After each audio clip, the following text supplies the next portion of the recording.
we have wonderful Zhao and Diana and Rashid who are going to be joining us and telling us more about their experiences to date. So I don't want to keep talking because nobody wants to hear me today. They're all here to hear the three experts. So we didn't actually plan this. I'm not sure who wants to go first. Rashid, you've got your video on. Would you like to go first, given you're in my line of eyesight? I thought I'll come later, but no problem. Perfect. Hi, everyone. How are you? Can you see my screen? We certainly can. Yes, we can. Okay. Yes, it's okay. So thanks, Sarah, CEO of the Alliance, as well as all the members and executives of the different associations of digital finance and fintech of Asian and African countries. So yeah, you may know that Digital Finance Forum is the alumni network of Bangladesh. We started our work back in 2017 as a social media group. So we just while working on digital finance, we understand that there should be a professional networking among the professionals, among the service providers, regulators, and other stakeholders. So we started on social media, Facebook mainly, because Facebook is the most popular in Bangladesh. So we opened a Facebook group as well as Facebook page. Then it started conversation with different people, different who are engaged with different parts of different issues of digital finance and fintech. Back in 2018 and 19, we mainly worked on social media. In 19, we started organizing events, physical events. In 2019, we started arrange a small event, inauguration event of Digital Finance Forum Bangladesh. It was really a small one, and the weather was not good, and also the network among the members was not so strong at that moment. So we initially planned to arrange events for 30 to 40 people, but unfortunately it was around 15 people joining in our physical meeting, and also we arranged a presentation on digital finance in China, because China is one of the major country where digital financing get very popular, as well as we also learn many things from leading digital money markets. So we thought that if we arrange a meeting as well as a learning session, many people will get interested to learn about digital finance of China. However, the event give us some strength, some networks, so who may face-to-face make communications. So at that moment, actually, there was no plan to arrange we will get so much alumni from Digital Frontiers Institute or other things. Just we assume that it's a need of the market, so we should got together and we should discuss issues and things which is related with digital finance. That actually lead us to make a group or something like that, that forum. So that how we started. And I will not go through all the stages of digital finance forum Bangladesh, but I will mainly discuss about our activity in 2021 as well as our plan 2022 and way forward. So yes, till now we have organized 29 events in 2018 to 2021. 29 events including physical meeting and webinars. And in this event, Nearly 83 speakers attended the meeting. And total Zoom participant in physical meeting and Zoom was 2,100. And at the same time, our online program, we also live telecast in Facebook. There are lots of views in Facebook also. There are locally people actually who are working in this area. They know about digital finance forum very well, and as well as internationally. So whenever any local events arranged or policy discussions arranged on digital finance or fintech, we most of the time we get call for expert opinion, as well as policy making, what we are saying, as well as any development partner, as well as consulting firm doing anything related with those area, including financial inclusion.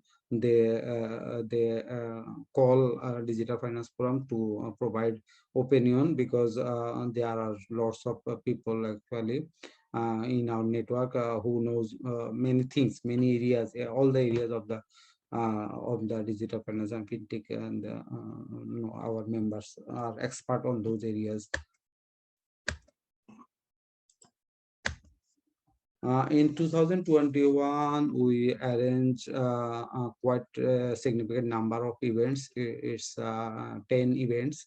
So we arranged a fintech innovation series with a talk, fintech innovation talk. There was 3 webinars, separate webinars with three emerging fintech in Bangladesh.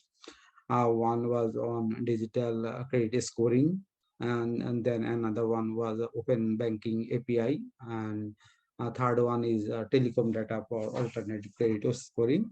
So it's quite technical in nature, and the people who participated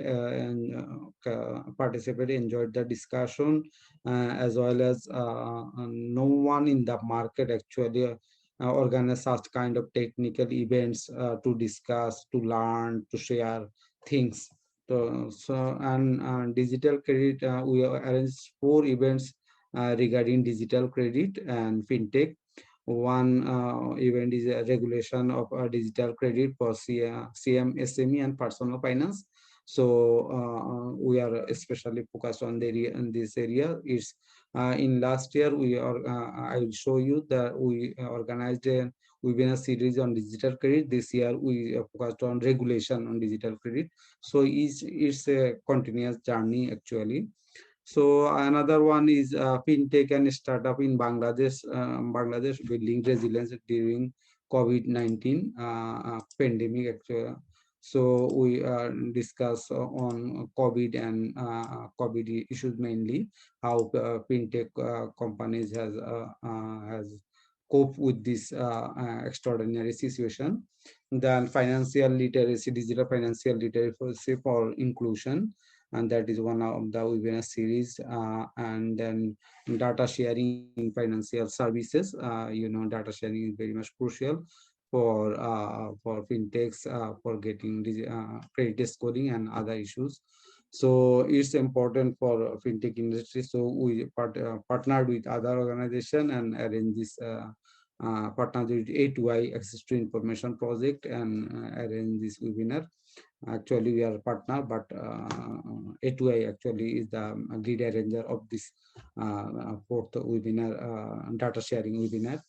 And other webinars are also on trend of mobile money in Bangladesh. That's an update about the recent changes of digital finance or mobile money in Bangladesh. And digital banking, what's the future of what's that digital banking, maybe we may get digital banking guidelines this year. So last year we also arranged a webinar. This year we also we arranged 2 webinars on digital banking. And the last, Rashid, your PowerPoint doesn't seem to be moving forward. I'm not sure if you should have skipped through the slides, or your. Yeah, I am just using this slide. I will go forward. Okay, perfect. Okay. Just checking, because we had a few questions. Okay. Thank you, Rashid. Okay, Sorry. no problem. And fourth one was about industrial regulation 4.0 and future of central banking. It's you know, there is about 500 alumni of digital frontiers institute in Bangladesh Bank. So we focus this webinar especially on the central banking issues. So if we see the number of participants of last year webinars, it's about 337 in June and June actually, because there are no physical event organized in 2021. And there was actually this number we have not got the number of participants in this event, because actually we were the partner, not the lead arranger. But the speaker was total number of speaker was 42 number of local and international speakers in 9 number of webinars last year. And we partnered with one of the trend of mobile money in Bangladesh. We partnered with Digital Frontiers Institute this webinar. The speaker was the CDFP candidates. Two of the CDFP candidates was the lead speaker of this webinar, first one. And we also partnered with A2I Access to Information project. Now name is Aspire to Innovation project. Is under the ICT Ministry of the government. So we partnered 3 events with them. And another event is Global Impact Fintech Forum based in Singapore. So we also partnered with them in this event. So we got quite a huge number of audience from international space also. So digital credit, you know, one of the area where many countries, including Bangladesh, also focusing is earlier stage in Bangladesh. Bangladesh is a highly regulated market. One thing is, another thing is that apart from bank, we have largest microfinance institutions in Bangladesh, and you know, Bangladesh is the birthplace of microfinance institution. So our context is a little bit different than other countries or African countries, because there is credit need of the rural poor is made by the microfinance institution as well as cooperatives. So some banks already started offering micro credit, digital credit products. So, we have not seen lots of boost in this area. So, in 2020, we arranged a webinar series about 6 webinars, separate webinars. We partnered with Digital Frontiers A2I, University of Liberal Arts Bangladesh, and we were the lead arranger, and there was also media partner here. So in 2021, we what I have said earlier, we organized about regulation of digital credit, and you say the top.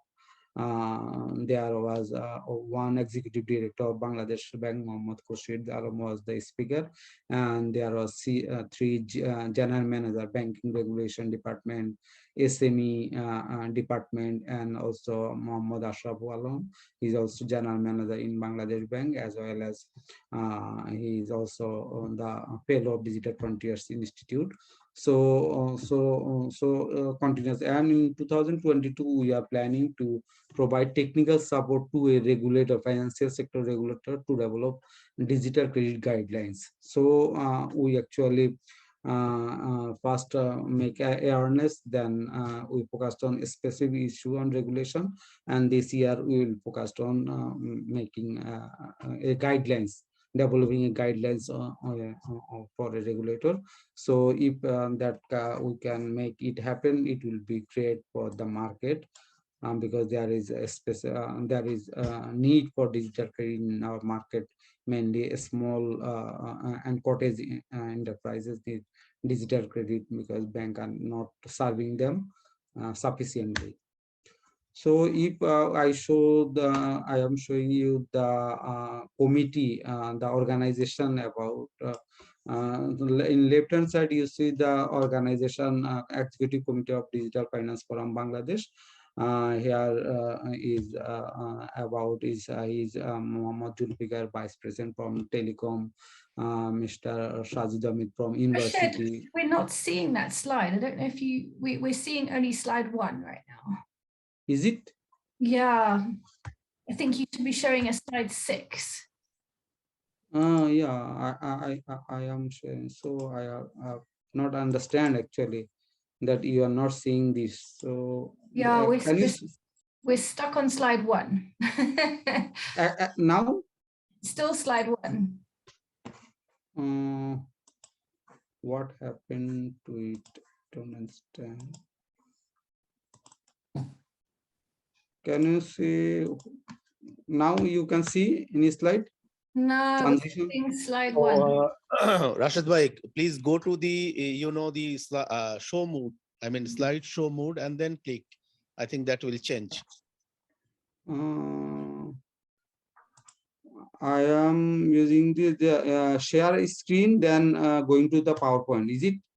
Yeah, and then from there, Rashid, there should be, you go to the screen share option.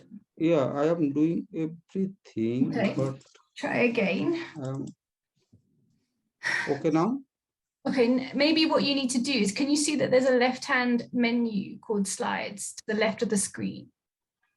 Number 6, we should move it forward on the left. Yeah, a slideshow. Yeah. There you go. Add a remove button. Can you show it now? No, No. We're not seeing the slideshow. We're seeing the PowerPoint. So as I was saying, just click in the left-hand side menu there, just on number 6, we should be able to see it. I'm trying to show you.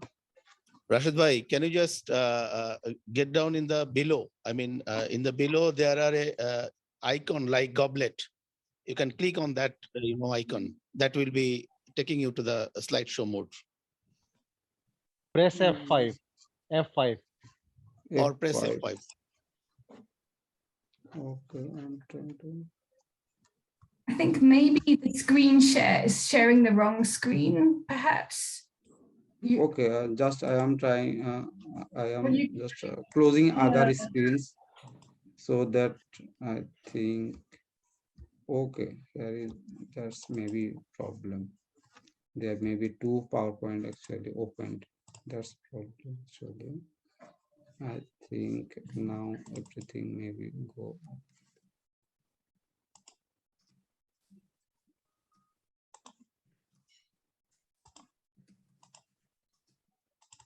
Okay, can you show this one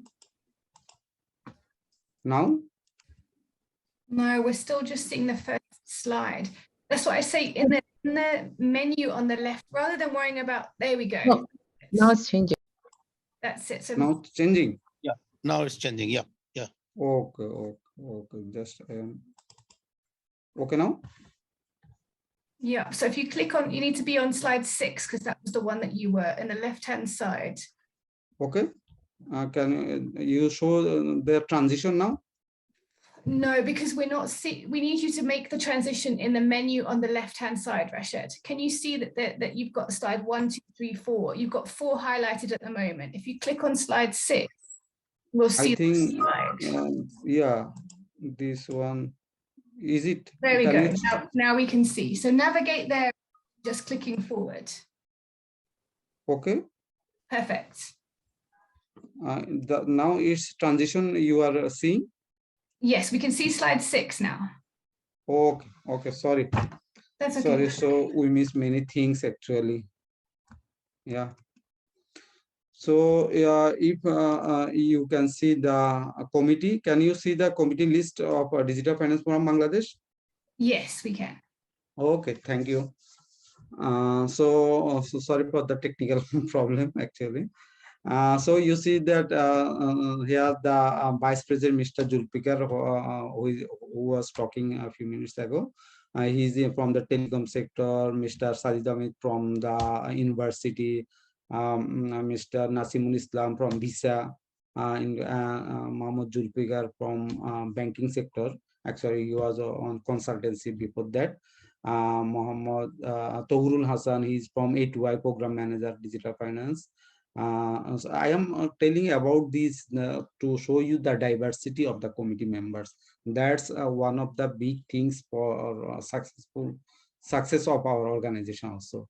So Mr. Tanjum Muzammil, he's from he's Bharat Law.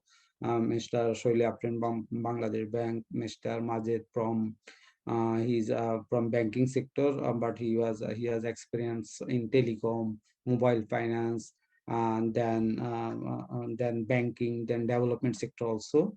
Mr. Sadat, he was from telecom, then Bikash, then bank, and then Nogod, now one of the second largest mobile financial service company. And Mahu Soban, he also has the same background. And Napisal Tariq, he's managing director of Dhaka Bank Securities Limited. He has investment background. And Yar Mohammed from Bangladesh Bank COP Chittagong. So there we try to accommodate all the sectors here, so that we get support and got the view of all related sectors, so that we can make better decisions and can access any of the sector related with our work. So that's actually we are doing fantastic for this reason. One of the reason is that. And we also formed a separate committee for central bank. You know that the company Bangladesh Bank have largest number of alumni in Bangladesh. So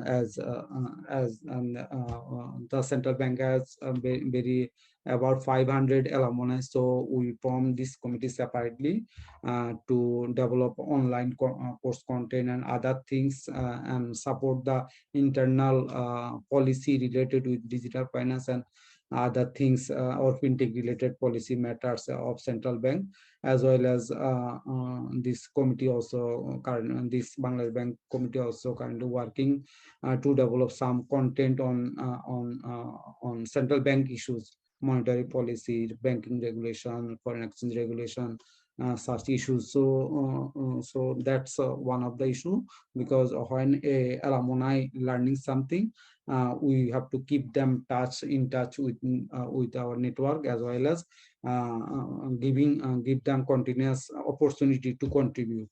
For this reason, we organize the separate executive committee for the central bank.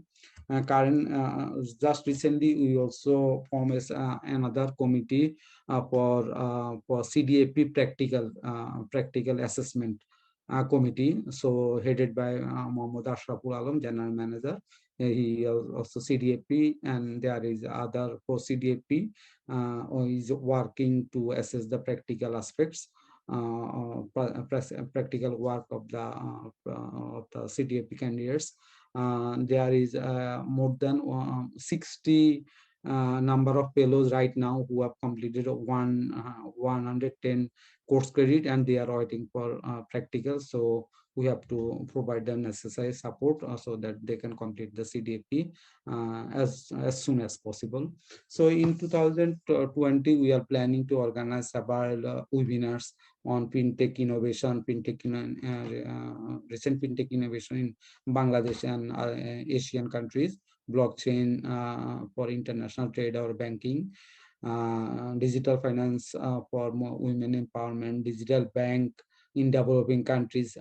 We will arrange a series, maybe 3 or 4 webinars, so that the participant and stakeholders, mainly local stakeholders, got the clear view about what's happening in other countries, so that we can make policy. And also we may say some banks, digital bank in Bangladesh by this year or coming years. So we have to provide a clear idea about the local stakeholders, what digital bank is and what it do. and facilitation of fintech by regulators. The central bank recently established, last year established regulatory fintech facilitation office. Many countries established sandboxes, or some countries also establish a fintech innovation office, something like that. So we will discuss how many other countries are actually dealing with the fintech innovation, and what we are doing, and how we can improve our local market, local regulation, and Rashid, support could the I just fintech. ask you to click on the slide 7 so that we can see the slide you're talking about? Yes, this one. No, you're not. You need to click on slides in the left-hand menu. Click, there we go. Okay. Can you see now? We can see now, yeah. Okay. So, we will organize an event on digital identity, one of the key issues of digital economy. IIPS also one of the area who will organize webinars, and then fintech as investment channel, how fintech can provide investment opportunities for retail investment actually. So how can they are contributing in global market and can contribute in micro market, and we have to organize many events for CDFP candidates actually to facilitate to gain them a practical credit. So when CDFP practical assessment committee request us to organize any lecture or something like that, or webinar or anything like that, we will organize those events for the CDFP candidates. So we have to go, yeah. So another plan is that we will advocate digital signature, to introduce digital signature. Can you see see this slide, Sarah? Yes. And yeah, okay, thank you. So we will we have laws, regulation, and everything in Bangladesh for digital signature, but we don't see any traction or any usage in the market. So we will organize a webinar or lecture series on digital signature. And recently, Bangladesh Bank also got a license by certifying authority. So we will organize those series so that people start using digital signature for their contract or other issues or other practical issues. We will publish policy paper and article on newspaper and social media on the digital finance and fintech. That's what we done before, and we will continue to do it. And our website will be launched by this year very soon. It's under construction, so we will publish our practical work of our colleagues or fellows in the website, as well as other contents published in the local or international newspaper by our fellows. And also we have planned to initiate development project by next year and hire permanent staff by 2023. Right this moment we have a intern, but we actually need permanent staff to go quickly and effectively, because we have lots of opportunity to work here, but we have to have a permanent organization and staff to support us, because all the committee members and other are professional. We have less time, but we need someone who will work full time. And we have planned to conduct a financial literacy survey 2022. That's the first time it will be happened. So we have plans. So we think that we can organize this action item. And also we have offered to start online courses or physical courses, actually not online courses, by local universities. So we will start offering on a digital finance course and fintech course in private universities. Already we make a draft, but in the last year we could not initiate it. This year we certainly could initiate it. And that's all from my side. And We have some other plan, but when it will be materialized, we'll share it. But we have some more material, some more plan to execute in this year and next year. Thank you, everyone. If you have any question, you may ask me, please. Thank you, Rashid. Does anybody have any questions for Rashid? You can pop your hand up, or you can turn your video on and wave at me, or you can type it in the chat. Ian, you've got your hand up. Thank you very much, Rashid. And wow. So mine is on the how. I see you have very great ideas, especially for the plans that are coming through. I'm just interested in how part for the introduction of the courses into the universities, because that's something we have thought about in Uganda, and the how bit is still a challenge. I don't know, maybe we can have some lessons from you. Thank you. But thanks a lot also for the amazing presentation. Although we missed a bit of it, but at least we're able to hear and note that you've made a lot of strides. I see you have a very large team. I also want to know how you keep them engaged. So yeah, that's all from me. Thank you. Great question. Thank you. Actually, you know, currently there is 29 certified digital finance practitioner in Bangladesh, as well as there are some fellows who are not certified but who have practical experience.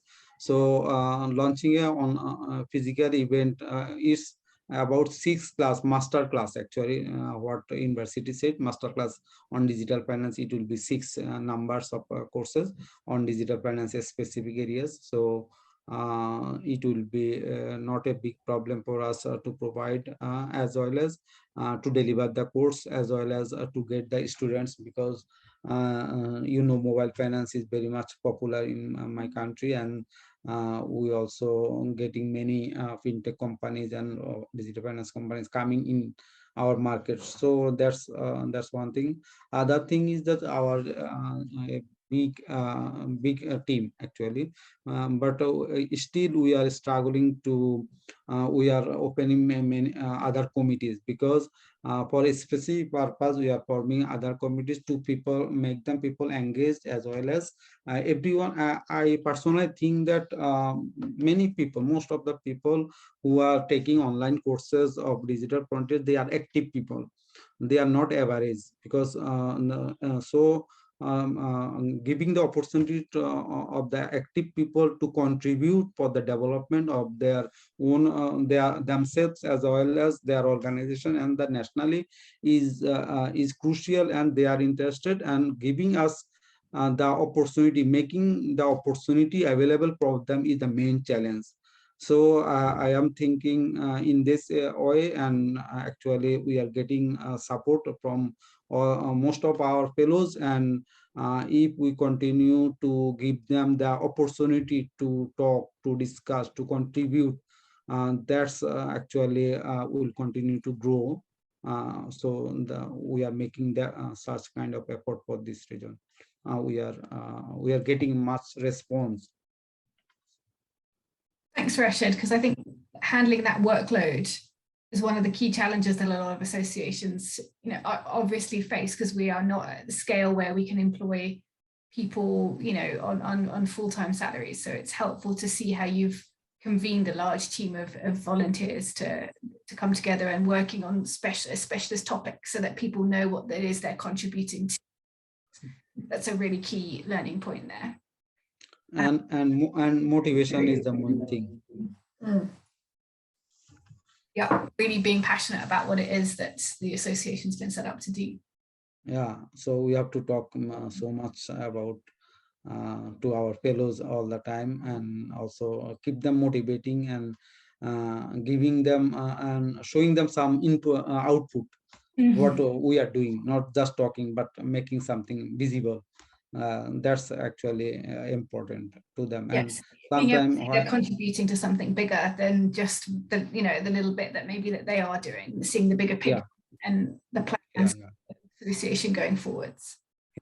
And whenever you or other international organizations invite our members to contribute to participate different international events, then they feel empowered. And sometimes when a local policy making process going on, we get requests from those organizations to contribute. So we organize sometime online event or physical event and our members participate those events. So they feel satisfied that they are contributing for national development, for international policy or other issues. So in this, this is the way we make them engaged. That's great, because we often talk about what the value proposition is for members, and actually that's a great one there, that people are able to see how they can contribute directly to shaping policy, practice, capacity within their own country, which will motivate an awful lot of people. Yeah. Maxime. Thank you very much, Sarah. Thank you very much, Rashid. This is a really great presentation, and it was really insightful. Actually, I have two questions. Rashid, if you see, when I see, for example, the composition of the association, the Bangladesh Association, almost all of you are coming from the Central Bank of Bangladesh. If I'm wrong, you can correct me. So my concern is this: how do you make things such as when your association speaks, it does not look like your position is the Central Bank of Bangladesh position? How do you make it such that there is a kind of balance between the concern of the central bank and the concern of other actors of the ecosystem? I mean, for example, fintechs, mobile network operators, which are also members of the ecosystem. So if the board of your association is only composed of central bank executive, how do you make it such that the other financial, the other ecosystem actors of the digital finance ecosystem in Bangladesh, their concerns are also raised? And my second question is about the, I think I have two other questions. The second question is about the digital signature. You mentioned that you are going to take an action to for the uptake of digital signature in Bangladesh. I don't know if you can come back on it and give more detail about it. And the third question I have, the third and the last one, you mentioned in your presentation some action with regard to webinar organization. There are also some online partnership to promote online and also on situ training. So apart from these two types of action, I don't know if you have any type of advocacy action that you intend to execute in 2020. And thank you. And once again, thank you very much for this brilliant presentation. And I'm just going to say, these are the last three questions, just to say, Rashid, before we'll have to swap over to Zhao to make sure that we hear from Mozambique team and Diana and the Uganda team. So if you could just answer these, Rashid, and then anyone else that has questions for Rashid, pop them in the chat, and Rashid will try and answer them in the chat, or if we've got time at the end, we'll come back to them. Okay. Thanks, Maxime. Maxime, if you see our central committee, there is 15. There is 13 member committee. There is only 3 from the central bank and 10 from the private sector. In left hand side, you say is our central committee. The right hand side is exclusively Bangladesh Bank. Can you see the slide now? Yes, I can see. Okay, so in left hand side you see that though there is a maximum alumni from central bank, but we form the central committee with only 3 central bankers. But as we have large number in central bank, we form a separate committee for central bank. So that's how we are balancing. Other thing is that when we talk about public forum, when it's come to about something like a policy about central bank, then the central bankers who are in the committee, we don't talk. Actually, other members talk at that time. It's the way we try to balance. Other thing is that we facilitate the discussion. The central bank, or when we are in a public forum, we say that what I am saying is my personal opinion, is not represent the central bank. So that's how we always declare in the public space when we are talking. So and also we have officially we have approval from participation of the professional association, because our members also, our colleagues also work in the Bangladesh Economic Association, Bangladesh Accounting Association, and other association also there and here in all country. And so in digital finance, we also working that this way. So it's not making problem right till now. And whenever we talk, and we clearly display provide disclaimer. Second question, actually, Maxim, I forget the second question because you asked me three questions actually. Yes, the second question was about the digital signature that you mentioned. Okay. You said that there was an action that you are going to plan to for the uptake of digital signature. And the third question was about advocacy action for your action plan of 2022, because you mentioned some action with regard of the organization of webinar, other action with regard to training, whether it is online or in situ. So I was asking, what do you have any action on the side of advocacy? Thank you. Yes, yes. In the advocacy, what you have seen that in 2020 we organized a digital credit webinar series. In 2021 we organized digital credit regulation webinar. In 2022 we are planning to develop develop a guidelines for a regulator in partnership with A2I. Certainly A2I will be our lead because they are working on in this area, but we will partner with them to develop the guidelines. And in digital signature, actually we have ICT Act in 2006, and also Cyber Security Act recently, 2 or 3 years ago. But the legal infrastructure is here, the regulatory body is here, but we are not seeing any service in the market. So we will organize some sessions about digital signature, how it will be benefited the business community and the financial institute will be benefited, how this will secure the transaction and other areas, because actually the government is well ahead of the market in this case. Digital signature, government is making already made all the facilities, but people or market or service provider or business people are not embracing or using these services.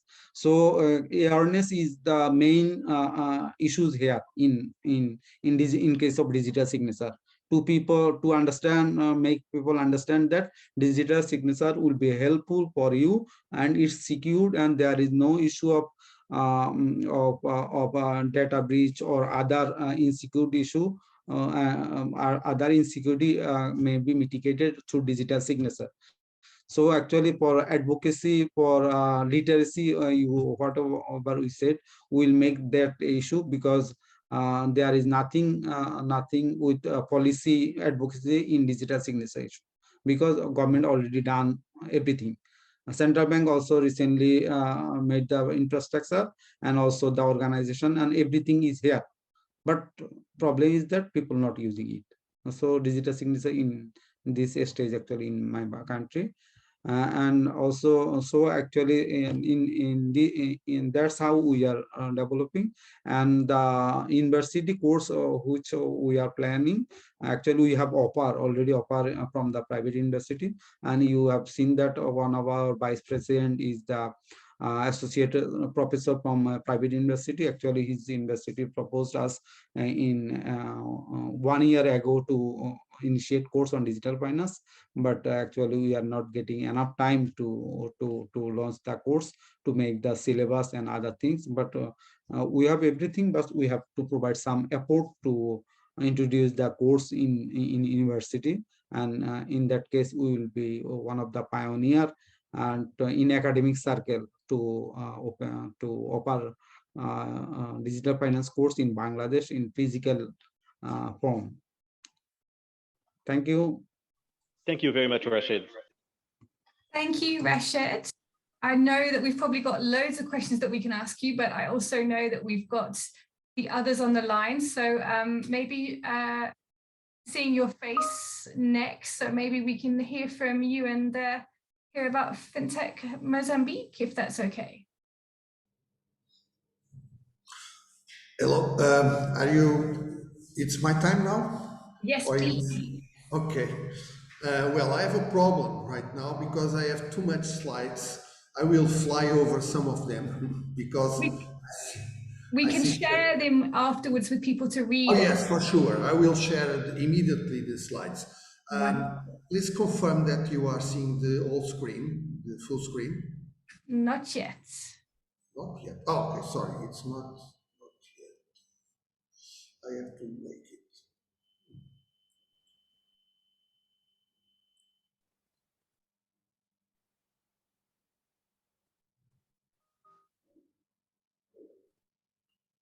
And now it's okay.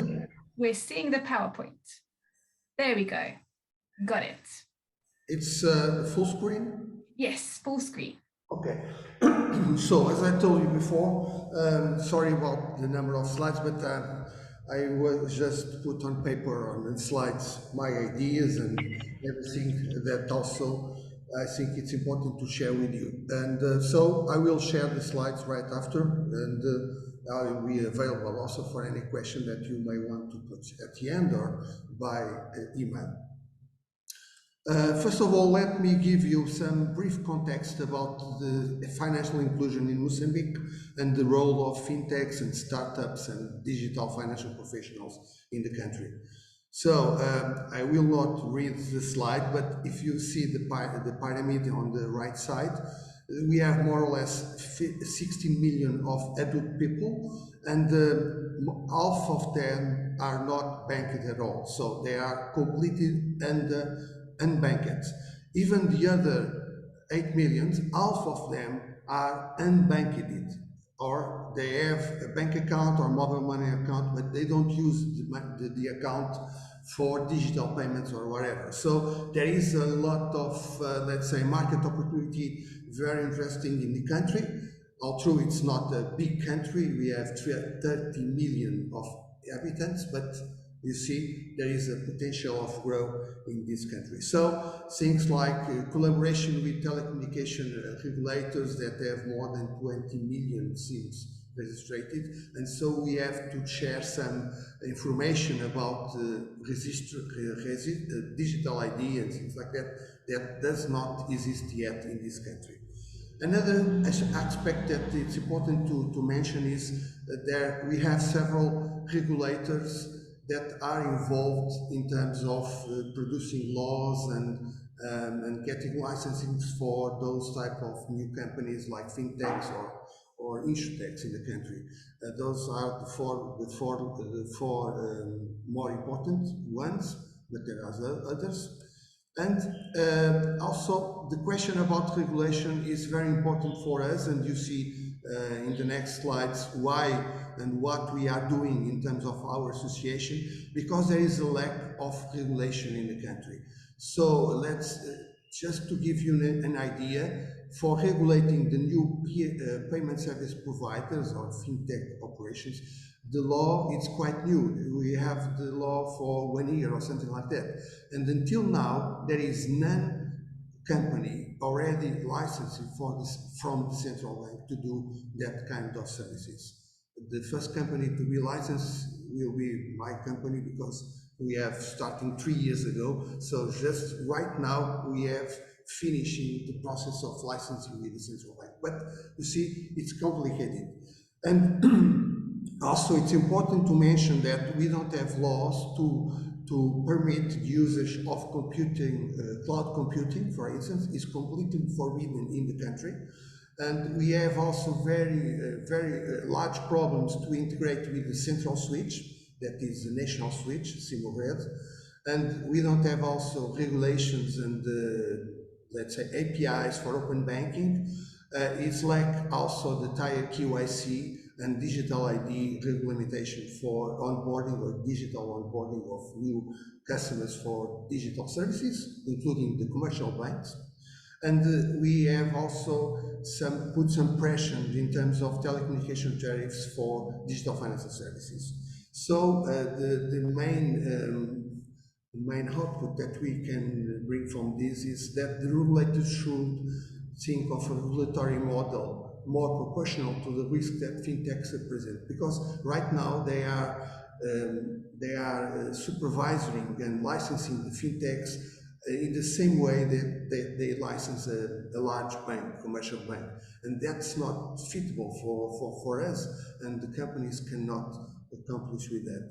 So the process must be less complex and less, or if we maintain these things as they are right now, it has a very impact limitation in terms of innovation.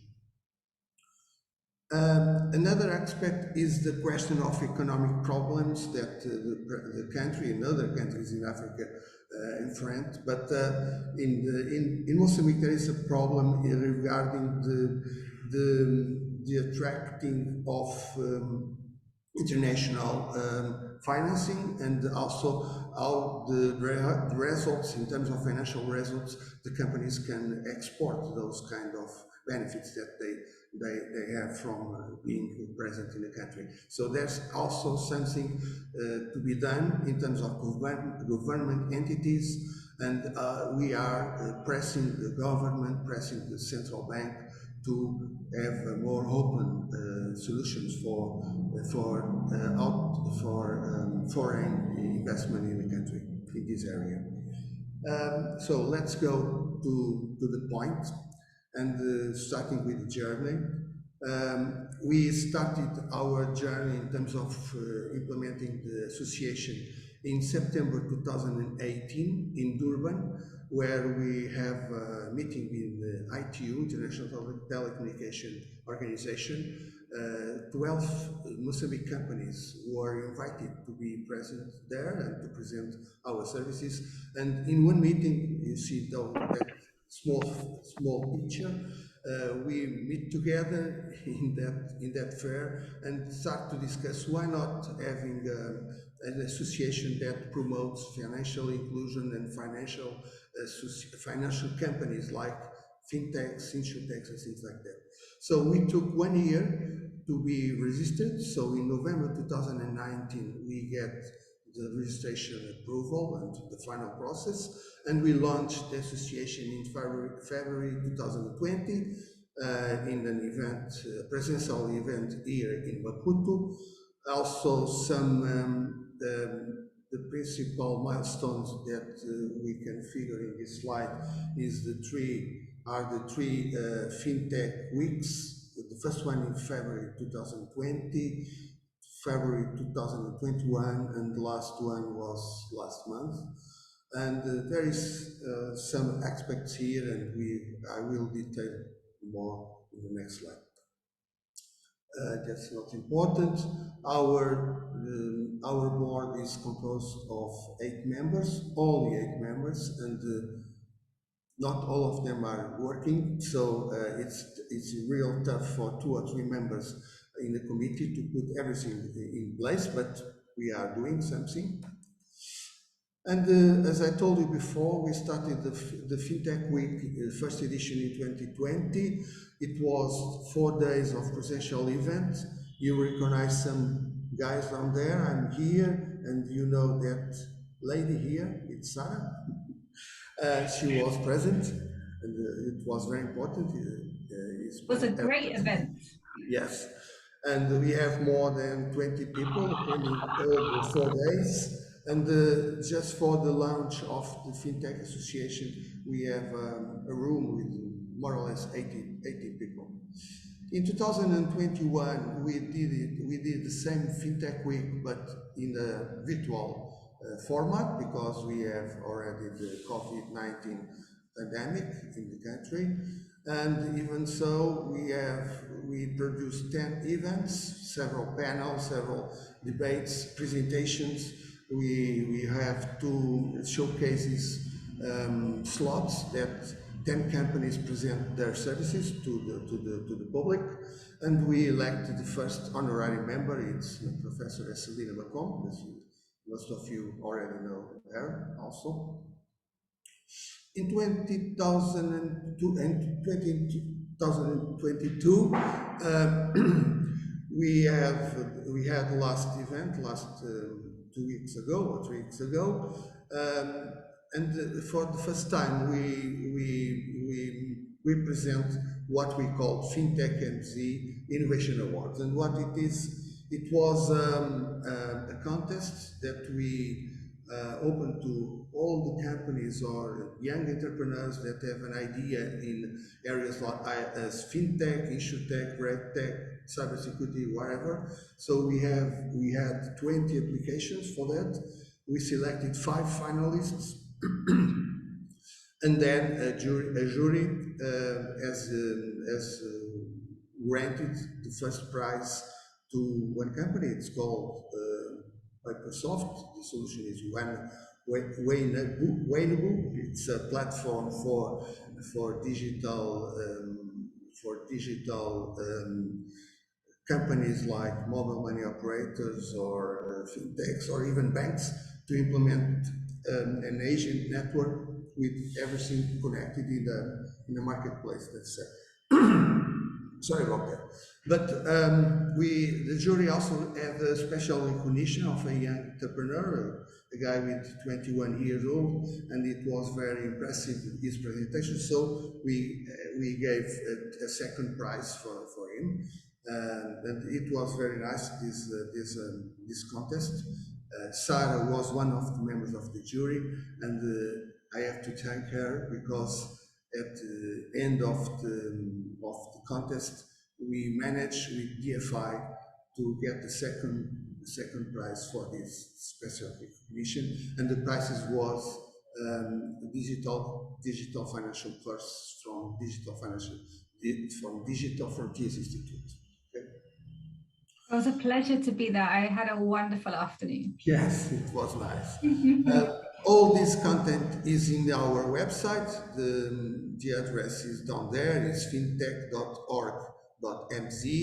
You can find all the presentations. There is videos for each day, and also some other data you can find, and you can get that there. So achievements and future plans.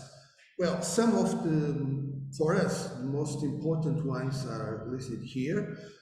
Our membership, our presence as a founding member for the Alliance of Digital Finance Association last year. It is a very important achievement for us. Our participation in the launch of the Bank of Mozambique Regulatory Sandbox. We have been invited for the second and the third edition of the regulatory sandbox. It's something that occurs in once or 2 times per year, but when there is an opening or a starting of a new edition, the governor invite us to be present and to present also some kind of speech about what is the situation in the country regarding the fintech sector. Also, in July last year, we have been invited by the central bank to be part of the National Committee for Financial Inclusion. There is a slide for that. But we have been also invited to present our comments and suggestions to draft laws for the financial sector. Some of them that we have already expressed our suggestions, and we are hoping that they attend our suggestions.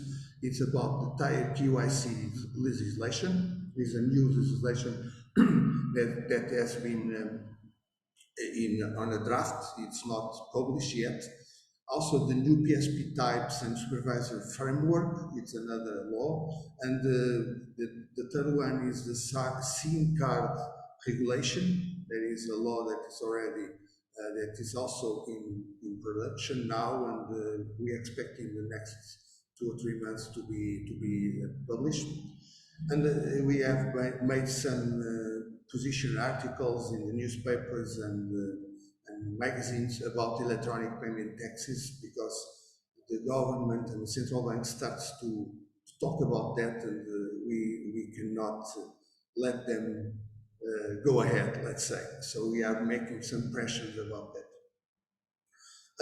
At the end of the year, we prepared, together with FST Mozambique, we prepared what we call a technological fair for Microbank Confiança. Microbank Confiança is one of the microfinance institution, and what we did was a fair only for that microbank, where we have been with them during one day and presented 8 companies that are members of our association, and discuss with that macro bank in what way we can help them for the digitalization process that they are undergoing. As I told you before, one of the big achievements, let's say, that we can share with you is the invitation from the central bank to be part of the National Committee for Financial Inclusion. We have 3 of our members are working in the subgroups like expansion of financial access points, digital financial services, or payment interoperability. So there is a lot of work to be done in that area that will produce new laws and will revise old laws and things like that. So we are engaged with the central bank and other players like mobile money operators, banks, association of banks, and also other companies, government institutions. So we are giving our voice and helping to produce those new laws.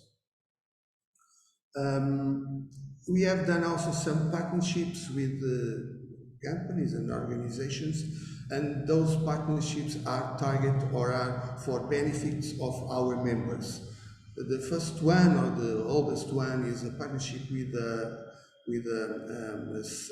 hosting and housing company in Mozambique, services, because as I told you before, we cannot use cloud computing solutions in the country, so we have to have our data servers in the country. All the processing must be done inside the country, and as you may imagine, a small startup or a fintech cannot support the costs of their proprietary data center. So we have to use a cloud solution, but inside the country. So we made an agreement with services, and we have special prices and conditions to get access to housing and hosting services in their data center here in Maputo. Also, we have an agreement that's very new. It was discussed during the Fintech Week, so 2 weeks ago, with AMOMIF. AMOMIF is the Association of Microfinance Institutions in Mozambique, and what we are trying to do together is to help those micro banks and microfinance institutions to move for the digitalization process, because they don't have the skills, they don't have the solutions. So our companies, our members, will help them to achieve that digitalization target that they want. Also, very important, we have a special agreement with Digital Frontier Institute for getting access to the e-learning courses with special conditions in terms of discount price for our members. That's also important for our members, and we are pushing for that, to try to increase the number of companies and the number of people that can have access to those courses and to get the certification in CDFP. We have also an agreement with Visa, and Visa is now part of our membership association, and they are promoting the solutions about FinTech Fast Track program to increase the usage of digital payments cards for the fintechs and insurtechs companies. Also, there is a memorandum of understanding with the Portugal FinTech Association, and we are putting together things like webinars or seminars in both countries that we can bring Mozambique companies to Portugal and bring Portuguese companies to Mozambique, and to share ideas, to share the solutions. And also there is a plan to go to Lisbon in November this year, and to be present at the Web Summit 2022. That's the largest seminar in terms of digital economy in the world. Another aspect of this MOU is the cooperation for developing a Portuguese-speaking fintech ecosystem. We have contacts with Angola, with Cape Verde, and Brazil, for instance, and we are trying to put together something that united or cooperation between the associations of those Portuguese-speaking countries. The last slide, I think it's not the last one, but it's the two last slides. Some plans for this year. We want to keep pushing, because we started last year, but we want to keep pushing that idea of virtual sandbox and help companies to evaluate the products and how can they go to the market, and if they need or not to apply for a license, because there is some doubt about that, and companies sometimes don't know that they don't need a license to go to the market if they are doing the service not involving, for instance, bank accounts or some whatever, or if they are only a software house, they don't need a license. So we are trying to help them to get to the market. Also, this is very recent. We have a new member in our association. It's a law company, but it's a law company that have special skills in terms of technology and in terms of financial services. So we welcome them very, very. It was very important for us, and what we are trying to put together, it's some kind of a template or a document, a guide document that guide the companies in terms of the process of license their activities in the country. Because central bank don't give that, just give you a bunch of laws, and you have to navigate inside those laws to get the license. So we are trying to put that in a very organized document to help those people. We will also have a participation on Mondato Summit Africa next Monday, May, in May, and the Fintech.MZ will be present there. And those two slides I will explain more in detail. Those are the last ones. So what we are doing for the first alumni in the country, that's an alumni because we invite all the 150 alumni in the country, but also we extend the invitation to all people that want to participate. We have a database of more or less 500 emails in terms of FinTech Association with all the alumni and all the banks and other companies. So we will do 4 sessions for this first alumni. We will do 4 sessions in 8 weeks between March and April. And why? Because we want to contribute for the regulatory framework process that is being in place in May, from one of the regulators, the Instituto Nacional de Information Technologies.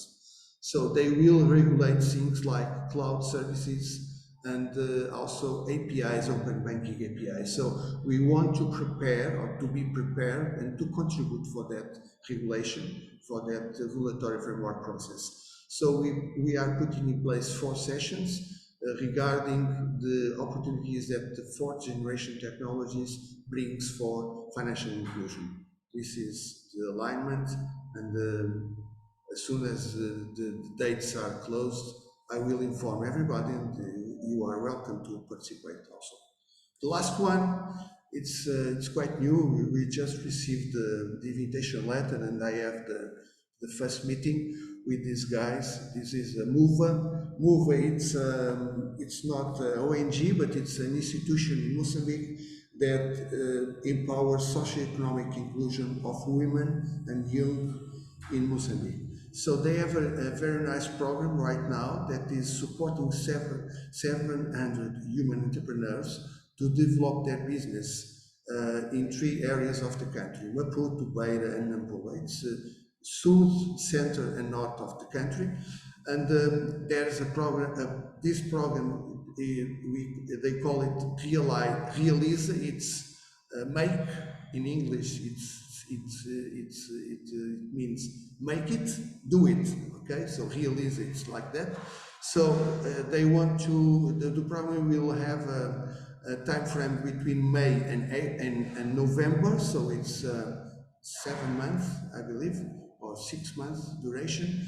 And for that, we will bring our companies, and we select 3 or 4 of our members to be present at all the financial fairs, networking events, and thematic workshops with those 700 women, and try to push for digital economy and to push for digital solutions for their empowerment.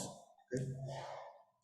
So this is the last slide, and just a reflection that I like to say. It's, if you want to do something new, you have to stop to doing the old way. So start by doing what's necessary, then do what's possible, and suddenly you are doing the impossible.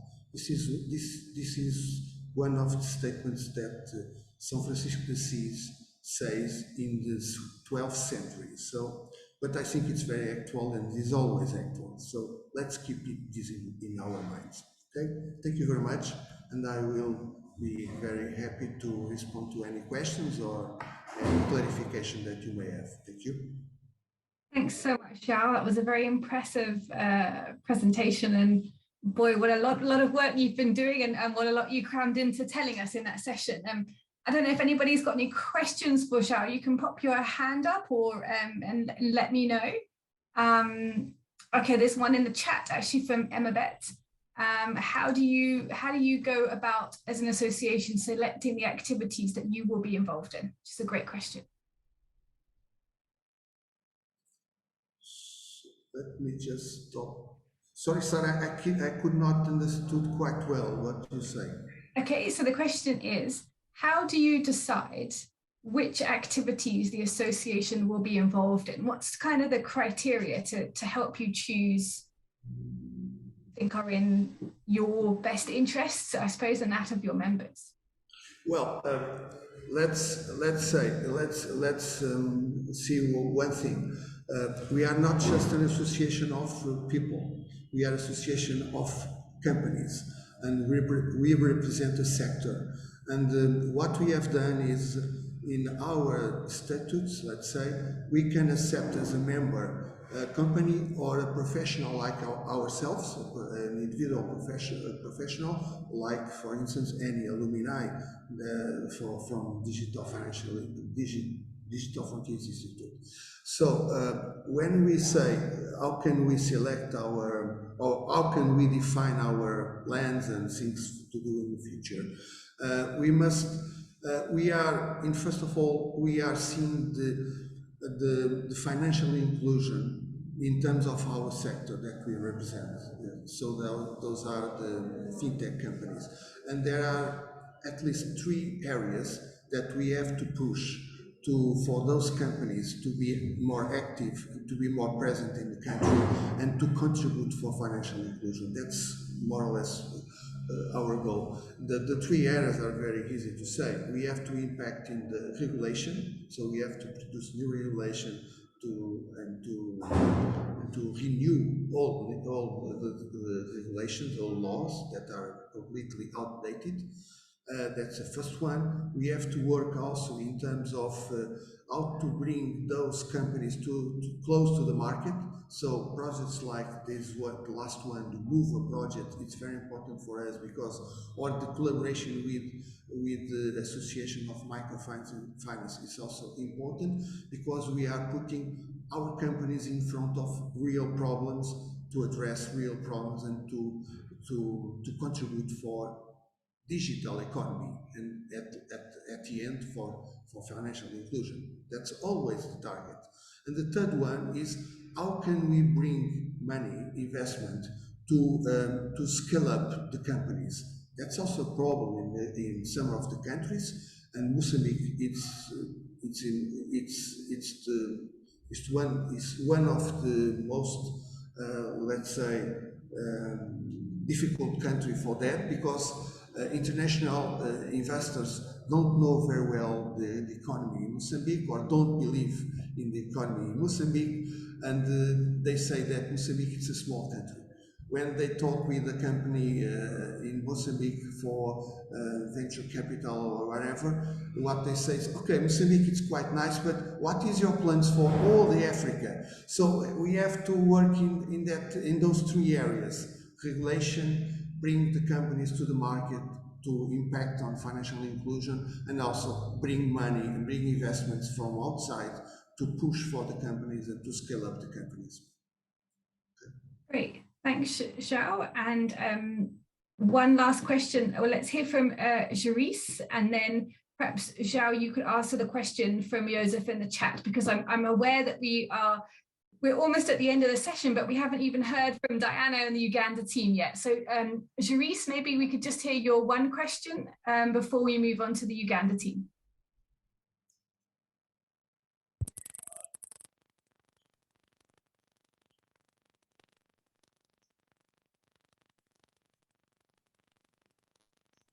Jerice, I don't think we're hearing you. I'm not hearing you, Jerice. No. Jerice, maybe there's a problem with your microphone. Maybe you could try typing your question in the chat and Zhao will answer there. Hear me now.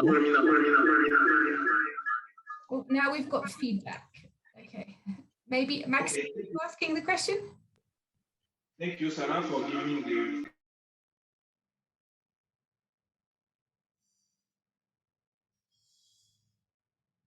Maxime, Jerice, are you in the same room together? Maybe one of you can ask the question.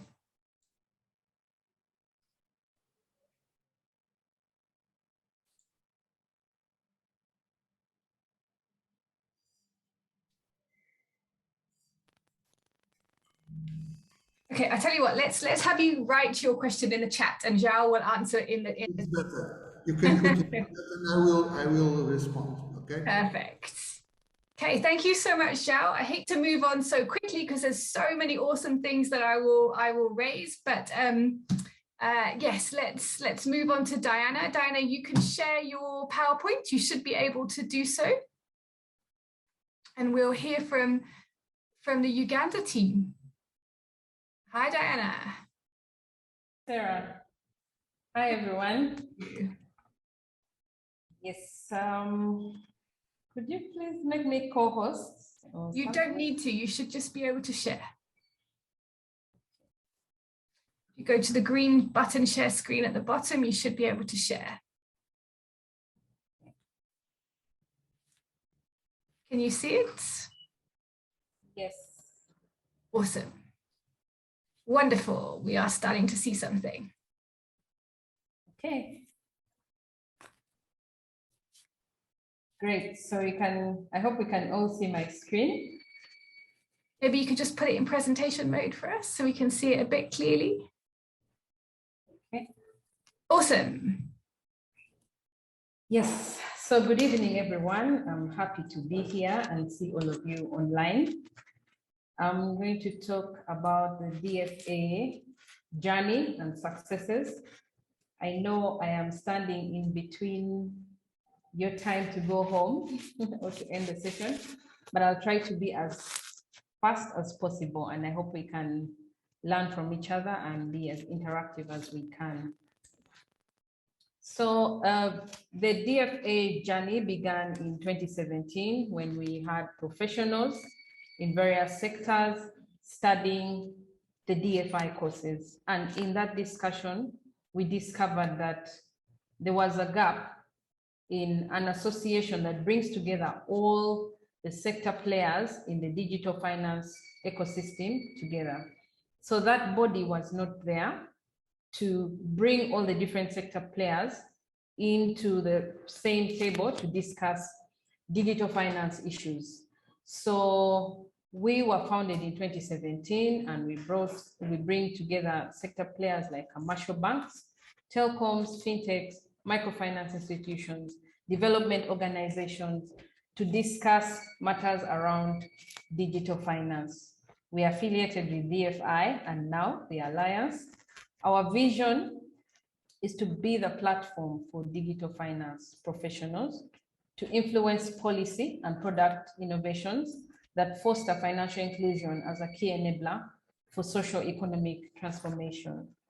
So that is our ultimate vision. Our mission is to engage, to nurture digital finance development, as well as facilitate collaboration among its professionals. So this is what we do. We have quarterly events called the Digital Coffee Place, where we sit down and discuss industry issues in relation to digital finance. We also facilitate training for digital finance professionals.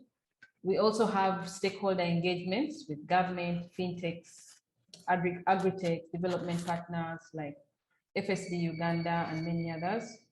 We also contribute to the Africa Digital Agenda. So these are our objectives. I'm just going to mention a few of them because of time. Our objectives is basically to promote and advocate for digital finance awareness and innovation to transform society. We may think that we know about digital finance, but when you go out there into the grassroots, or when you visit the rural areas, you find that not much is known about digital finance. So it's one of our objectives. To influence policy as well, we also want to operate and arrange training programs, if possible, award professional qualifications, and maintain exchange in the area of digital finance. These are our core values. Passion is one of them.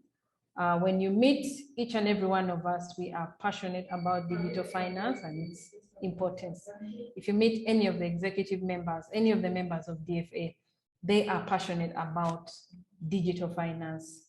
To an extent that one of my colleagues was on leave. She works in the central bank. She was on leave and decided to take an initiative to just go and visit the grassroots to see how much penetration there is in digital finance. And I was amazed at the stories that she shared, because this is a person who's at the regulatory board and sits here in the urban area, but she took time to go and see what's happening in the village during her personal time of leave. So that is passion. We are also, innovation is also one of our core values. We unleash creativity for value. We are the kind that if we see that something is not working, we will come up with a solution and find ways to make it work. It could be in a structure, it could be an approach, it could be anything. So innovation is one of our values. Unity as well, to seek harmony and stability is one of our core values. Professionalism, we hold high standards in whatever we do. We always aspire to exceed expectations. Respect is also one of our core values, because in our society, we uphold respect so much. So we felt that we needed to include it as part of our core values. This is our governance structure. We have the chairperson with myself, Diana Apulu. Sorry, I didn't introduce myself. chairperson of Digital Frontiers Association Uganda. Then we have the secretary. Then we have a director finance. We have a director marketing and communications. We have a director partnerships and synergies in charge of locking in partnerships for the association. We have the director digital financial literacy in charge of ensuring that we have digital financial literacy programs in the field. We have director membership, who's in charge of bringing in members into the association, and the director gender inclusion, who is in charge of issues related to women and addressing the gaps or blind spots around women and those who are not included financially. This is the current structure, which is undergoing some sort of evolution, which I'll explain to you as we go along. But this is how we are working. This is a pictorial snapshot of DFA from 2018 into 2020. We had a number of initiatives that happened, and I'll talk about them. You can see Sarah over there in the top left corner with us. Very nice. I was just saying, I get everywhere in the chat. Spot me in the photo. Rashid, I need to come to Bangladesh soon. You didn't have a photo of me in it. Yes. Most welcome. So these are the webinars that we have held and digital coffee discussions. I'll talk more about them as we go along. So quickly, just to talk about the DFA journey of achievements. We were founded in 2017. We decided to form the association. We set up initial structures. We constituted a team of individuals in 2017. Then in 2018, we took a step ahead to legalize the association. We registered the association. We are company limited by guarantee. Still in 2018, that's when we held our first digital coffee place discussion. And this discussion led to a huge impact in our country.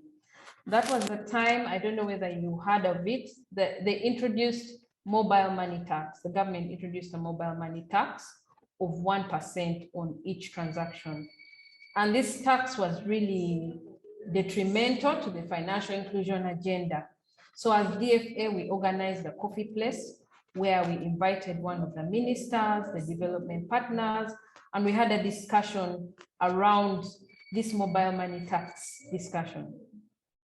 And the result of this discussion was that as DFA, we supported with the white paper that the MP had to write, present it at the parliament. And as a result of this engagement, we're able to have the mobile money tax halved from 1% to 0.5%, which was a great achievement for the association. Initially, our aspiration was for them to completely scrap the tax, but we ended up with 50-50, 0.5. So that was the impact that we had as DFA to the society. We also had another coffee place discussion. This time it was a town hall debate. It was a controversial topic, mobile money. Is it financial inclusion or financial exploitation? So in that discussion, we attracted the telcos. We attracted, right now, he's the current permanent secretary for Ministry of Finance. We had a very good discussion that yielded to some insights and sharing. Still in 2018, we as DFA were able to go to the Innovation Village and talk to the young people about mentoring them about digital finance and just giving them advice on how they can structure the apps that they design and how they can make them relevant to the different target markets that they are working for. Then in 2019, continuing with our journey, we participated in the African Fintech Festival. That's a picture that you saw. where we were panel discussants for under agri-tech and discussing issues to do with beyond payments. What else can you do in the digital finance area? We also had a conference where we invited regulators. We saw an attendance of 80 members. We had regulation from the telcos, that is Uganda Communications Commission, and the Central Bank, Bank of Uganda, where we discussed about how do we get regulators to drive innovation in financial inclusion. It was a very good discussion that opened minds of very many people, because at that time, there was a huge gap between the regulator and the people in the financial sector. So this webinar was able to bridge that gap.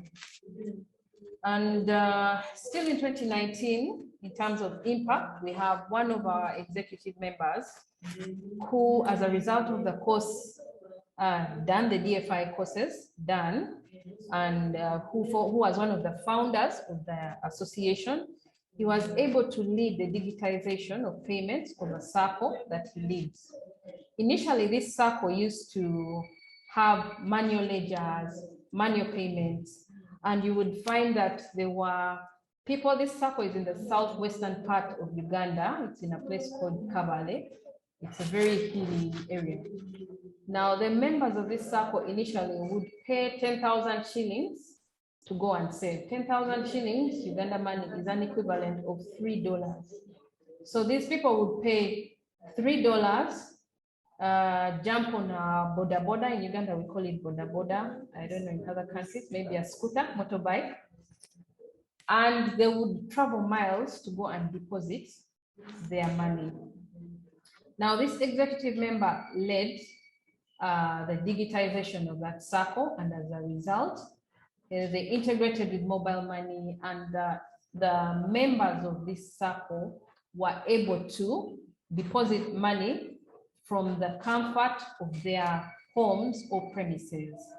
So the cost reduced from $3, that's 10,000 shillings, to about half or a quarter of $1 in transaction fees of 2,000 shillings. So this really helped the members also increase on their savings. So it led to a lot of impact and saving. Now, the interesting thing about this circle is that during the lockdown, that was before the lockdown. Now, during the lockdown, we had scenarios where circles had to close. People stopped saving money. Now, the interesting thing about this circle, this colleague of ours, they were able to increase their savings to about 1 billion Uganda shillings. I don't know how much that would be in dollars. Let me try and do a quick math here. 1 billion. That is about $270,000 in income in the system. Now, during the lockdown, when all circles were being closed and people stopped saving, this circle was able to lock in the member savings worth 1 billion in treasury bills, as well as put the money in fixed deposit accounts. So while other circles were closing because they hadn't digitized, and it was difficult for members to move from one point to another because we had a total lockdown and people could not travel. So this circle was able to increase and even add the savings for the people and even get them to earn more income and profits.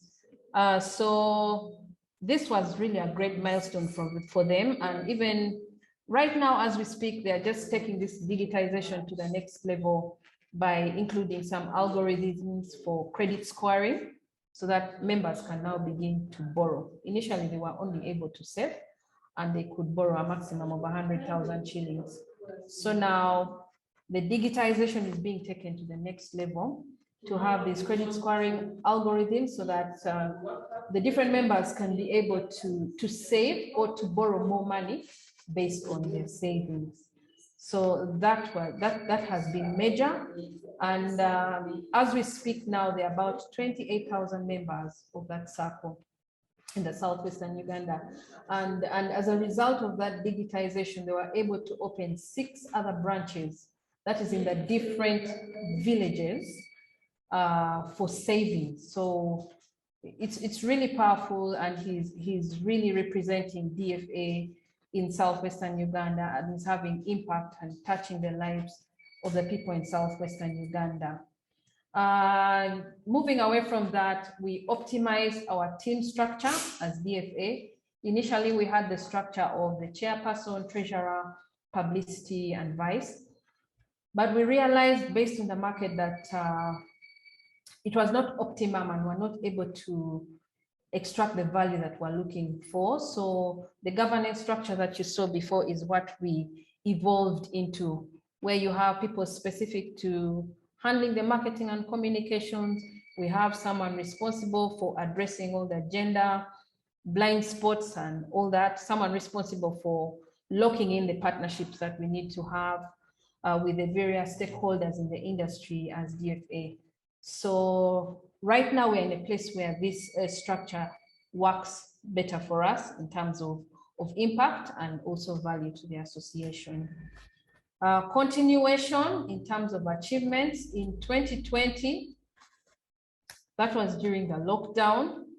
We decided to now hire some interns to join our marketing and communications team.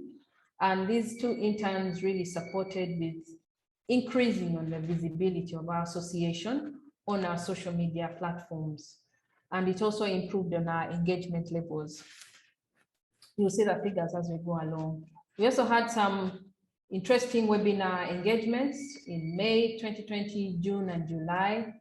We hosted a webinar with FSD Uganda on the government lockdown at the time, because it was a case of the SMEs who didn't have access to marketplaces or resources to sell their products because of the lockdown. So we had a discussion with FSD Uganda. We also hosted a webinar where we had both telco and bank regulators. We invited Gavin and Sarah, who graced the occasion. It was about the new normal. How do we get regulators to be flexible and innovate in the digital finance space? It was a powerful webinar because it's difficult to get, many times, it's difficult to get both the voice regulator and the central bank regulator in one place to discuss industry issues. So that was powerful in itself. In August 2020, DFA was invited by DFCU Bank to discuss about what the long-term solutions are for investment clubs. Investment clubs are group savings. That it's a product by the bank. DFCU Bank is the bank where I work. So we were invited to speak about how these clubs can have long-term solutions. Still in terms of achievements, in terms of influencing the industry from a local participation perspective, still one of our members, Edwin, was nominated as the project manager for what we call the eKYC project. This eKYC project is a project that authenticates the national ID for institutions. So he was, because of DFA, our credibility and the courses that he had done, he was nominated to be the project manager for this project. Now, this project involved bringing together a number of regulators in Uganda to make this happen. So we had Bank of Uganda, we had the Uganda Bankers Association, we had the fintech called Laborimas, they were the ones doing the integration. Then we had NIRA, which is the National ID Regulatory Authority, the one that is in charge of producing national IDs. Then we also had the National Information Technology Association. So his role was to bring together all these big regulators on one table to be able to create this platform, which institutions are using. So I'm happy to report that the bank where I work, DFCU Bank, and many other banks here in Uganda are actually using this system for validation of eKYC automatically. When a customer comes to open up their account, all they have to do is punch in their national ID and just does the validation against the NIRA system. So that was a great thing for us in terms of industry influence. In terms of industry influence from a content development perspective, one of our colleagues, Bella, she's the vice chairperson, wrote an article which featured in the DFX magazine on the last mile solution for the grassroots women and digitizing those solutions. So that was impact from that perspective. In 2021, we continuing with our achievements. We began the year with a strategy session to define our focus on building, growing visibility, growing our numbers, and also discussing ways of how we can grow the income of the association. We had 2 webinar engagements then. One was on the impact of the NPS, that is the National Payments System Act on the sector players. So we're able to invite the CEO of MTN Mobile Money, with the chairperson of FITSPA, which is a fintech association here, and a senior banking officer, Bank of Uganda, who spearheaded the documentation of the NPS. Now the NPS now allows the fintechs to support financial institutions to be able to handle digital payments, which was not the case before. And now they are regulated under the Central Bank of Uganda. We also had a webinar on digital economies, helping Uganda recover faster.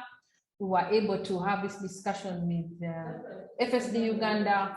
We also went across associations and were able to have the CEO of DFA Zimbabwe to have that discussion. It was a big one for us because now we were able to have inter-country association discussions to bring impact in the respective countries that we are involved in. Also, in terms of influencing industry in 2021, we were hosted by Uganda Institute of Banking and Financial Services, where we were invited to discuss the topic about understanding digital financial products, just breaking it down for the different institutions about what it is. Then we took it a notch higher by writing a concept note to offer last mile digital solutions for women in the marketplace. We are having discussions with the central bank on this concept note, where we are hoping to get funding to support that group of women. We also had a concept note to do with due diligence, as well as potential partnerships with the Federation of SMEs. We had this concept note written about digitizing SMEs, where we have a digital database created for SMEs, where they can get whatever information that they can. So this has been shared with FSCU. These are things in the pipeline, and we are hoping that this year we'll be able to operationalize them. Then as DFA, we were also approached by the Uganda National Bureau of Standards. We were invited to sit on the board, the technical board for standards development in the financial services. So we have about 4 of the DFA executive members who are seated on this technical committee, influencing policies that are coming out of these standards association. So it's myself, my colleague Ian, Edwin, Bella, who's the vice chairperson. All of us sit on the different technical committees of this Bureau of Standards. In terms of content development, we were able to write an article in the Uganda Institute of Bankers and Financial Services magazine, an article on how banks and fintechs are leading Uganda into a cashless economy post COVID-19. So this is a big one for us, because we were approached as the technical experts who have this information to share and help the industry just know more about how we can lead Uganda into a cashless economy. Then we're able to, in terms of onboarding of new members, we were able to have 12 CDFP graduates from the time CDFP was commenced up to date. We are proud to have 12 CDFP graduates, and we are also proud to have the first CDFP graduate in East Africa coming from the DFA. We're also able to onboard 2 paid-up corporate members. These pay an average of about $300 as corporate membership. In terms of social media growth, we had 15% growth between Jan 2021 to date. We had social media growth of 15% on our Twitter channel. We had 174% growth, that is from 85 to 233 on LinkedIn. And Facebook were able to grow from 220 to 659 connections. That's a 199% growth. That is approximately 200% growth. So this growth is mainly attributed to us deciding to give a focus on growing our visibility on these channels. And thanks to the 2 interns that we have on the team who have really supported building these engagement levels. These interns they are directly under the supervision of my colleague Ian, who is on the call. Yes, so kudos to you and the team for that. We were also able to define a clear value proposition by segment, whereby we have different members. We have banks, we have people who are into research and development. So we were able to customize a value proposition according to the segments. Then another achievement is that we are proud to have signed up as one of the founder members of the Alliance of the Digital Finance Associations. This was last year. Yes, so just to share a bit about the challenges that we face, you know, when you have successes, there are also challenges as we go along. We have a challenge of lack of sufficient funding to run the operations of the association. So our aspiration is to have more funding partnerships with sector players so that we can be able to address that challenge. We are looking at, we have a challenge of more support on the association brand locally and regionally. We want to build our brand and grow it. So we feel that to address this challenge is to have more co-branding opportunities, especially with DFI and the Alliance. When there are things that we are showcasing, we have DFI co-brand with us, or even when DFI or the Alliance are sharing content, we would want them to have our logo and stuff about DFA shared out there so that we can grow our association brand in the region. YouTube is a channel where we still have limited growth. The way to counter this is find ways of having more content, more video content out there so that we can grow this YouTube channel. So following the achievements that we've had and the challenges, we felt that we needed to share some of the lessons that we have learned as the association through the different webinars that we've been organizing and the different engagements that we've been having with the different stakeholders.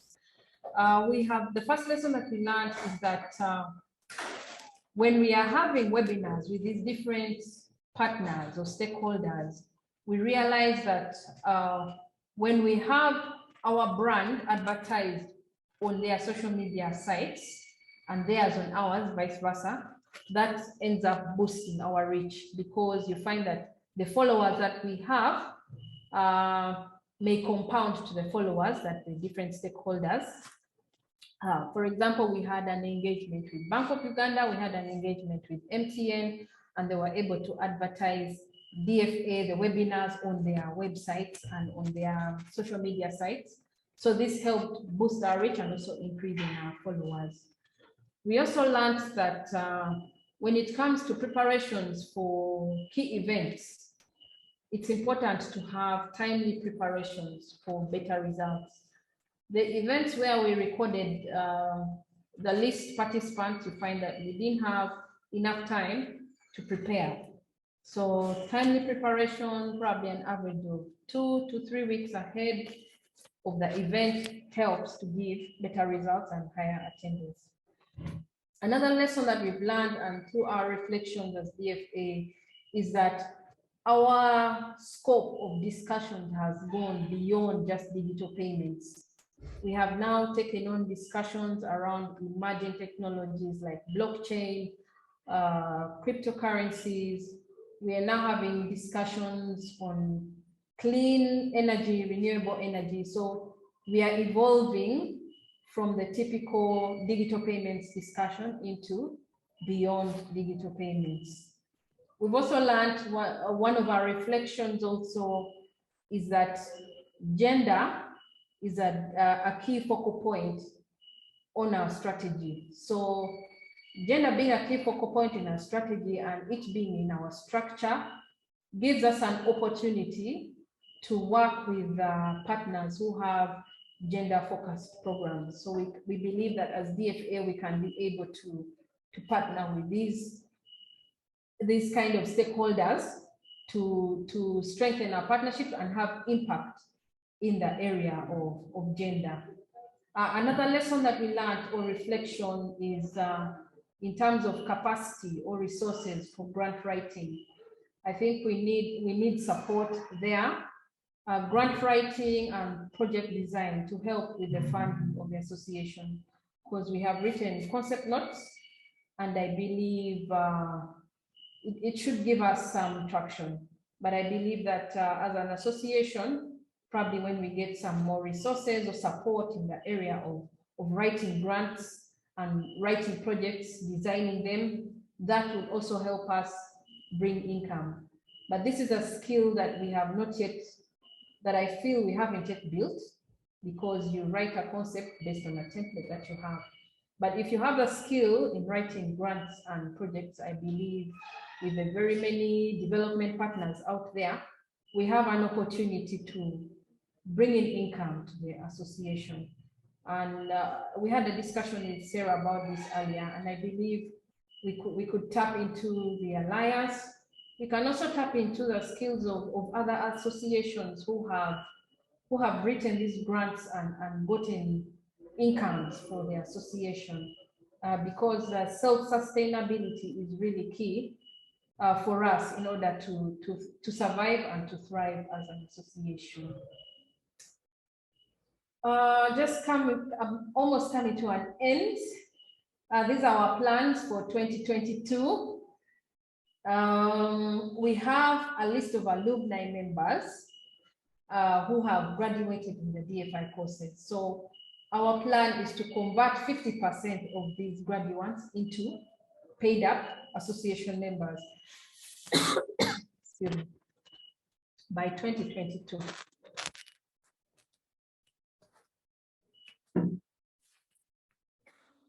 Excuse me, sorry about that. Then we also want to grow our corporate member base to 10 by the end of the year. In terms of income growth for sustainability of the association, this year we'd like to identify at least 2 projects that can bring in income.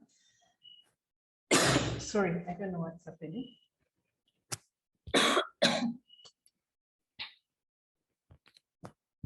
Sorry about that.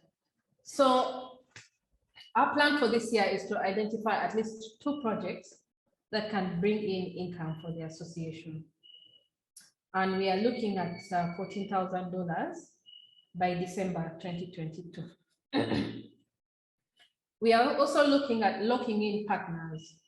We already have some partnerships already with the different stakeholders, but we would like to have signed off MOUs with at least 5 key industry players by December 22.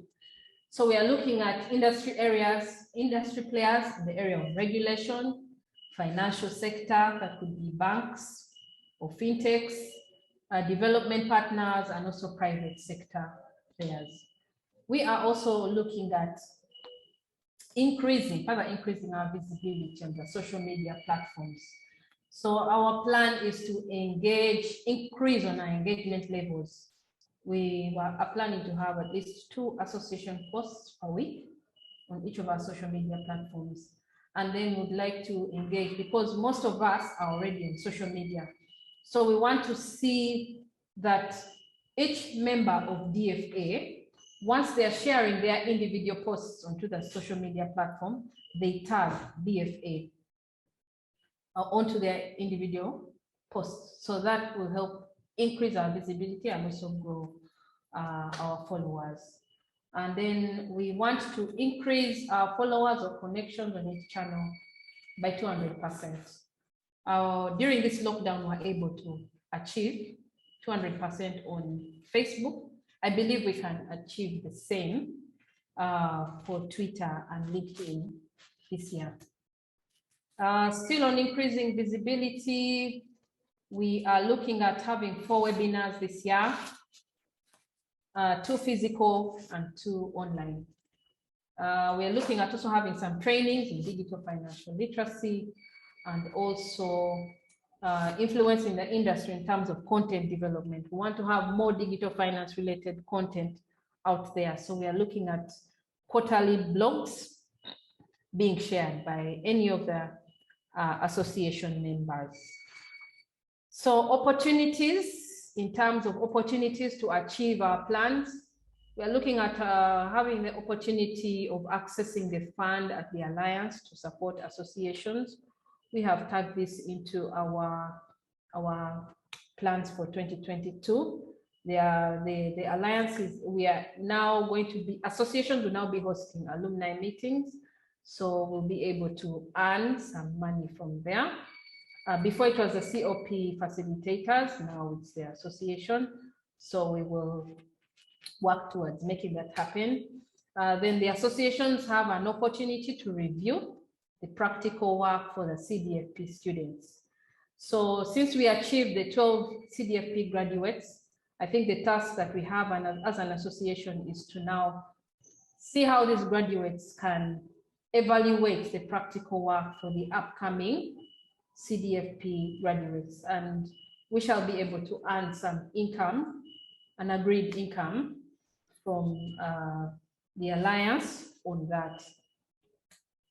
So these are the partnerships that we have, or the relationships that we have with the different organizations. We have FSD Uganda. They had an old logo, but now they have rebranded to what you're seeing at the top left. I think to come up with a more bold statement: influence, innovate, and change.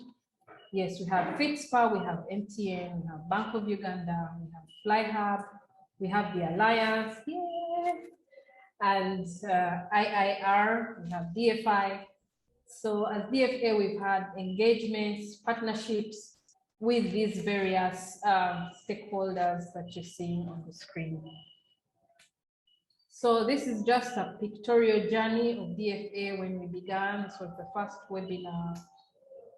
This was a town hall debate that we had. In this particular debate, I was the judge. I'm seated there in the middle, bottom right. This was when we had the regulators up there, both the telco regulator and the central bank regulator. We had Sarah there. She's somewhere there in the corner. You may have to try and look for her. Yes, so this is us. We were at the Africa FinTech Festival where we had the panel discussion talking about achievements. On the right-hand side, we had a booth there where we were talking to different customers about DFA, what we do, who we are. This is when we had a strategy session, just discussing how we can influence policy and formulate ourselves better as an association. When we had the lockdown, these are the different webinars that we held. One where we were hosted, one where we were invited. You'll see some pictures there. Yes, and I'd like to end this presentation, and thank you very much, Sarah. Thank you all for your time. Thank you, Diana. Has anybody got any questions for Diana? Rounds of applause there as well. Anyone questions for Diana? If you want to pop your hand up, or yeah, you can just unmute and ask them.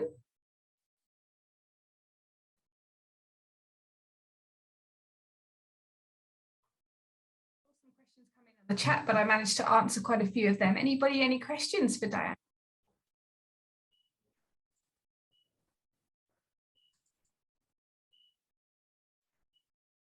I think we're all probably wanting to head towards our weekend, and I know we've already run half an hour over. So my big learning point is that you guys have got so much to share. I need to be less ambitious, and next time maybe just invite 2 rather than 3 of the associations, so we have more time with each of you.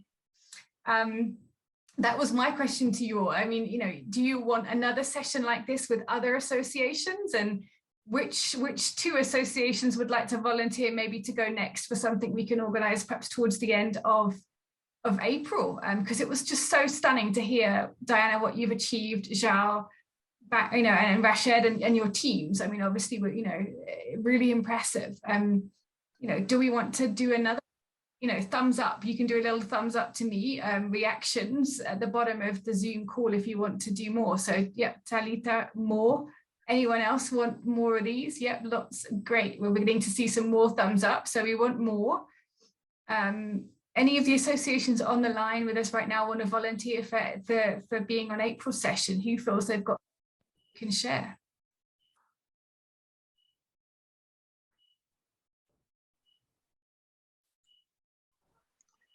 After listening to DFA Uganda, I don't think I can share the platform with them. There's a lot to be learned, but it's really encouraging, and I'm just amazed at what they've achieved.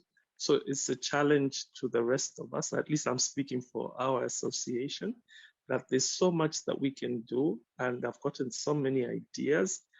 I'm just amazed by the fact that they're in full-time employment, but their level of commitment and dedication is astounding. Thank you so much, Sarah, for this opportunity. I'm not going to take any credit at all. All I did was organize a Zoom call, so that's why I'm saying all the credit to the together. If you hadn't brought us together, you think everybody's struggling, but when you see other people making an effort, you know you need to up your game if your game is not up. Thank you. A little bit of inspiration and motivation sometimes is what we need.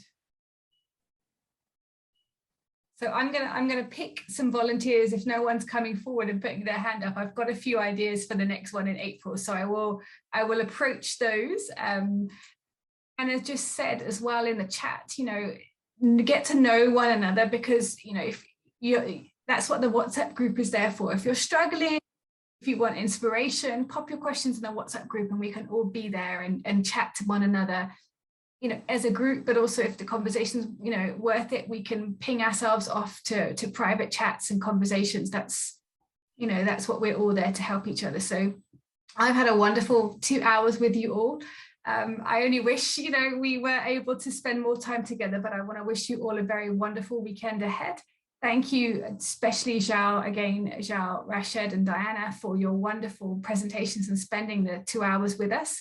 Thank you to everyone who's listened and for the questions that have come in. And I promise I will arrange something like this again for us in April. And I will, as I said, we'll just pick 2 associations to give us more time for Q&A. It's been wonderful, and I look forward to seeing you all soon. Take care, everyone. Thank you, Sarah. It's been wonderful. I'm really grateful. Yeah, bye-bye. Bye. Au revoir. Thank you all. Bye-bye. Au revoir. Au revoir. Au revoir. Au revoir. We need to do some working on your guys' accents. This is fine. Bye. Bye. Bye.